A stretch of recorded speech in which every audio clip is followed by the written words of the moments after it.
There's no question extreme weather is a reality. Last summer, we watched Hurricane Harvey roar into Texas, flooding the city of Houston with record-breaking levels of water. And when I opened it, more water just rushed in. A short time later, it was Irma's turn. The powerful storm tore through the Caribbean and ripped through Florida, leaving streets flooded, neighborhoods submerged. We were caught up in the middle of it. 165 kilometers an hour just pounding this part of the Gulf Coast. Puerto Rico was hammered too. Hurricane Maria leaving parts of the island deep underwater. The Puerto Rico and the San Juan that we knew yesterday is no longer there. But flooding plagued Canada too this year. The St. Lawrence River has been on flood watch. And much of the Toronto Islands was closed off this summer because of water where it wasn't supposed to be. All this water begs the question, are there ways to turn menacing water levels into less of a threat? 1, 2, 3.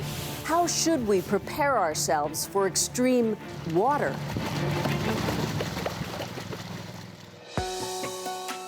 Well, who better to ask than the Dutch? So the Don and the Humber are the biggest, but then there's 7 in between.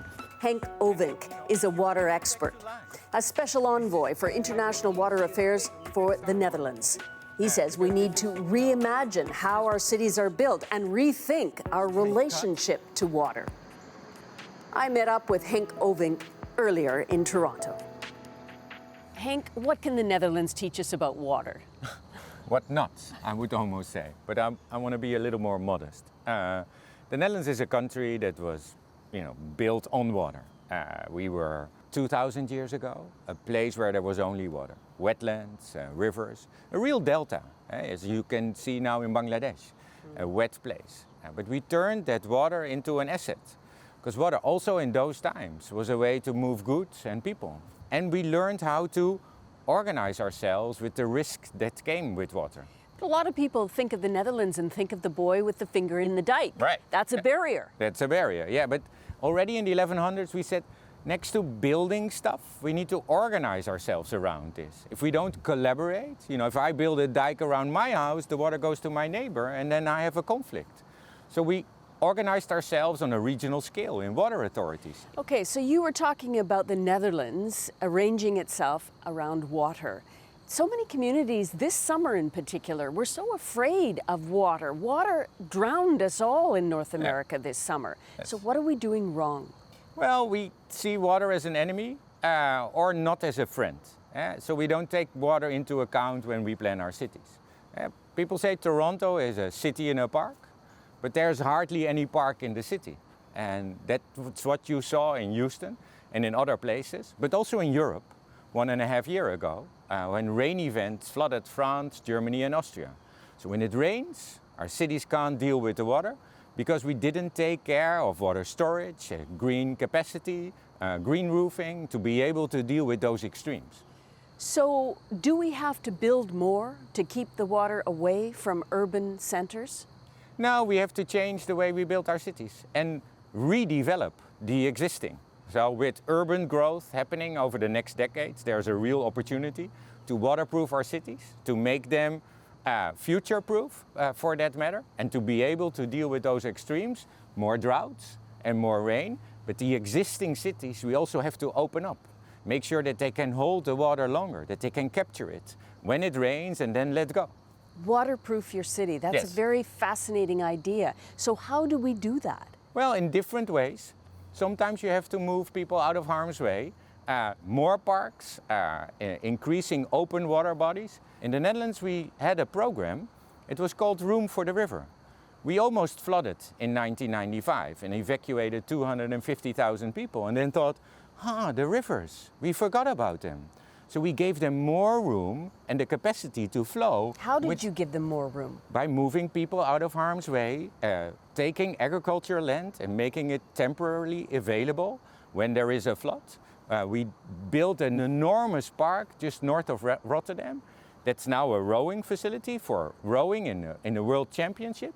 But it can hold the water with a rain event or with floods coming in from the rivers. So multi-usage in your city, where a parking garage can also be a storage for water in a rain event, where you open up your canals so the sidewalks can flood, but not do damage to the rest of the city. Rethinking how you design your city on every scale and in every aspect is critically important. So making friends with water. You have to love water and have to understand it. Water is complex. How worried should we be about extreme events like we've seen in the last summer all over, here in Toronto with record levels of water in the Lake Ontario, in the St. Lawrence Seaway? Our islands in Toronto were flooded. Alberta had flooding years ago. How concerned should we be? Very concerned and very worried, but not without hope. There's research by the World Bank, by the OECD, by research institutes from all over the world that really says our cities will flood. It will cost trillions and trillions of dollars. We will lose people's lives. 2 billion people are at risk until 2050 when it comes to too much water alone. So if we don't change, we will lose all that. But if we do change, if we take on this opportunity, build better cities, build better water systems, collaborate, not only within a city, but within a region and across a border, then we can build a better future. So there is hope.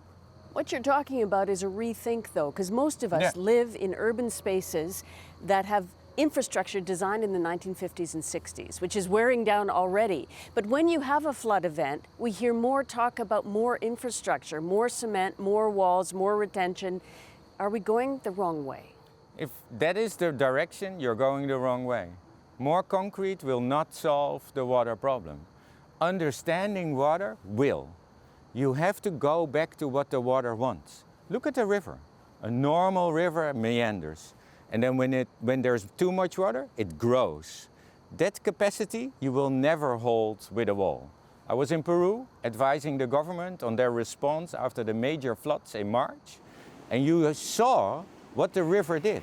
And he said, let's build more walls. And I said, let's take more walls away. Give the river more room, ensure that you're not building in harm's way, and then you're able to adapt, be flexible, and deal with these extremes. You watched Houston Yeah. be submerged this summer. You have so much knowledge. What were you thinking? What was Houston's problem? Harvey was a major rain event. You know, in current days, you can't prevent the event from happening, but you can prevent the enormous impact. That doesn't mean that houses or buildings won't get flooded, but you can take into account what the damage is and how people will survive. Disasters are also like an X-ray, a magnifying glass. You look at your systems and you think, oh, this went wrong. Harvey showcased the vulnerabilities of Houston. It's concrete, its surfaces are not permeable. They don't take water into account. There's not enough green. So replanning your city is possible. And you can start not only in your city, but also in the rivers. There's not enough storage capacity. The rivers do not have enough flow capacity. And there's a lot we can do actually to increase that.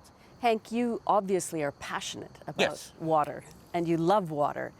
But do you think the rest of us are ready for the message of sustainability and making friends with water, allowing room for water? Yeah, I'm optimistic. After floods happening, you see people step up and say, this is our responsibility. We can do this. We can build a better world. And I think the sustainability effort is something that's ingrained in the culture of everyone. We want to take care for our children and grandchildren, for our neighbors and families and friends. And that's in a way sustainability. Now we have to up our game a little and say, with that ambition, we will not reach the goals we need. But by embracing the capacity we have in our hands, we can really transform and change the world. Well, lots to think about, especially after this season of flooding. Thank you so much. Thank you, Susan. It was a pleasure.